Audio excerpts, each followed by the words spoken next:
जय माँ काली। तो आज मैं आपके लिए एक बहुत ही अच्छी जानकारी लेकर आई हूँ और ये जानकारी है कि तपस्वियों की तरह शक्तियाँ पाने के लिए आप क्या कर सकते हैं।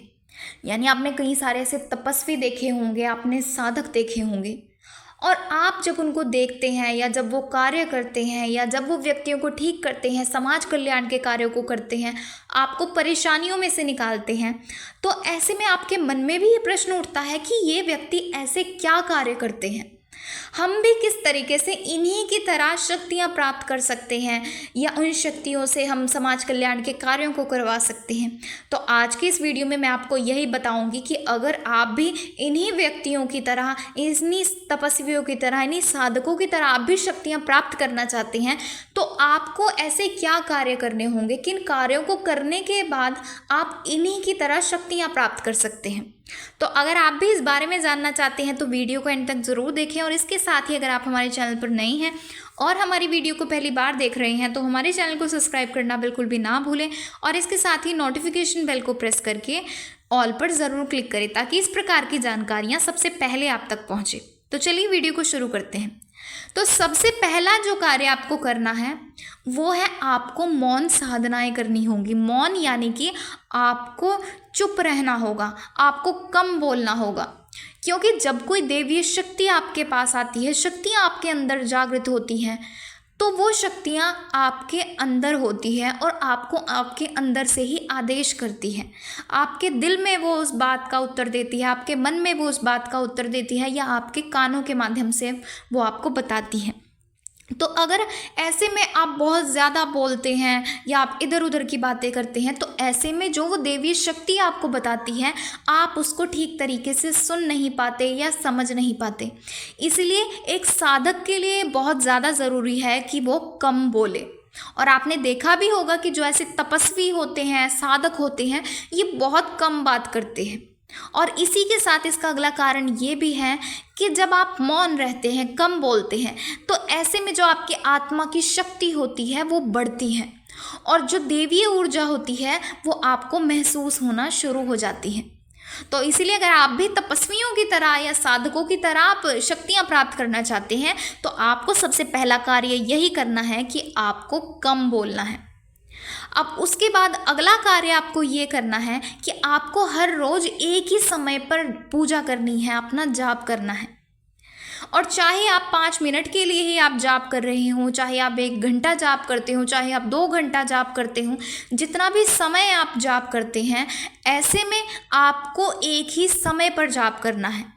और ऐसा इसलिए होता है क्योंकि अगर आप अलग अलग समय पर पूजा करते हैं और अगर आप एक समय पर पूजा करते हैं तो ऐसे में वो जो देवी शक्ति होती है जिसकी आप मंत्र जाप कर रहे हैं, जिनकी आप पूजा करते हैं, तो उन देवी शक्तियों को भी पता लगने लग जाता है कि हमारा भक्त इस समय पर हमें बुलाता है। तो ऐसे में वो देवी शक्तियाँ उसी समय पर आपके पास आकर्षित होना शुरू हो जाती हैं।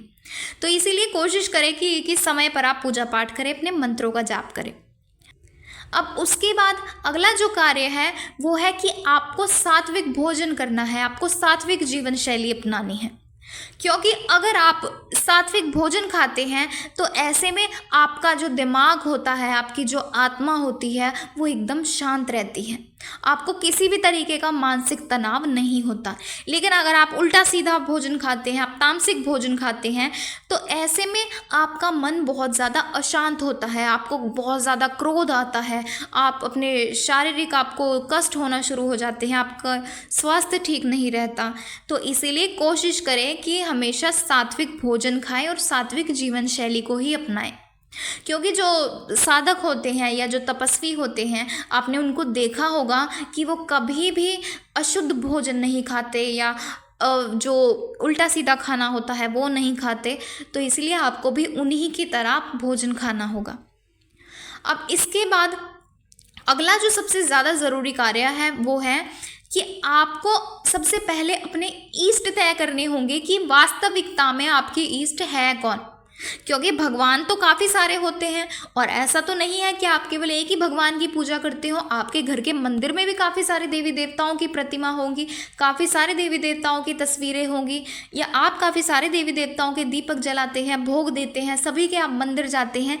लेकिन उनमें से आपको अपने इष्ट को आपने तय करना होगा, आपने ये देखना होगा कि आपके ईष्ट हैं कौन।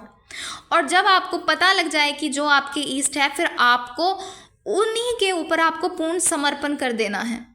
यानी कि आपको पूरी श्रद्धा और भाव के साथ उनको ही अपना सब कुछ मान लेना है, उन्हीं की आपको पूजा करनी है। और इस बात का भी खास ख्याल रखिए कि बार बार अपने ईष्ट ना बदले।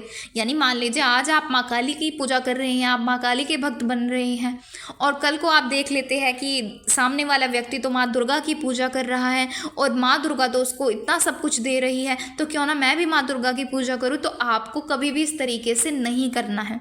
जो देवी देवता होते हैं, सभी देवी देवता सब कुछ देने में सामर्थ हैं, लेकिन ये आपके ऊपर डिपेंड करता है कि आप उस देवी या देवता से कितना ले रहे हैं, आप क्या ले सकते हैं। तो इसलिए अपना एक ही इष्ट रखें और उन्हीं के ऊपर अपना पूरा समर्पण करें। अब इसके बाद अगला जो कार्य है वो है कि आपको गुप्त साधनाएं करनी होगी, आपको ज़्यादा प्रचार नहीं करना है। क्योंकि कई व्यक्ति ऐसे होते हैं जो पूजा पाठ करते हैं या जो साधनाएं करते हैं, तो ऐसे में वो दिखावा करना शुरू कर देते हैं। तो जो आपने साधक देखे होंगे, तपस्वी देखे होंगे, वो ज़्यादातर पहाड़ों में बैठकर पूजा करते हैं या ऐसी सुनसान जगह पर पूजा करते हैं जहाँ पर उनको कोई नहीं देखता। तो इसलिए आपको भी इस तरीके के दिखावे से बचना है। आपको अकेले में आपको साधनाएं करनी है, आपको ज़्यादा लोगों को नहीं दिखाना है। तो इस तरीके से आप इस कार्य को करें। और आपको भी उसी तरीके से जो तपस्वियों को, जो साधकों को शक्तियाँ प्राप्त होती हैं, अगर आप भी इस तरीके से इन कार्यों को करते हैं तो आपको भी शक्तियाँ अवश्य ही प्राप्त होंगी, लेकिन आपका भाव सच्चा होना चाहिए। तो आशा है आपको जानकारी पसंद आई होगी, और अगर आपको जानकारी पसंद आई है तो वीडियो को लाइक करें और ज़्यादा से ज़्यादा लोगों तक शेयर करें।